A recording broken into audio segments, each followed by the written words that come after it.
Welcome to Blizzard Fire. We hope this video helps fire up your solution. You begin by confirming the essentials. Sign into the Google account that controls YouTube and update the YouTube app or browser to the latest build so settings appear.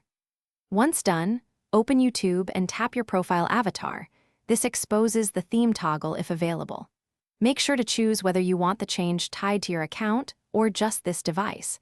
Account level sync saves you time across devices, while device only keeps a separate preference. Now you navigate deeper. Go to Settings, then Appearance or General depending on whether you're on mobile or desktop. Toggle Dark Theme and pick Always On if you want constant darkness, or System Default to match your OS. This explains why behavior varies between devices. If you're on a browser and the toggle is missing, inspect extensions and cite CSS overrides. Disable conflicting extensions and reload. This resolves most mid-process issues, where the theme appears to flip back. Finish by verifying persistence. Sign out and then sign back in on another device to confirm account-level dark theme sync.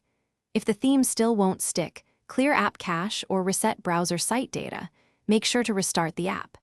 As a final troubleshooting measure, enable System Dark Mode or apply a browser flag or trusted extension to force dark rendering. This works when YouTube's toggle is unavailable. If problems continue, check for account policies or managed device restrictions that may override your choice. Thanks for watching. If you found this helpful, don't forget to like and subscribe.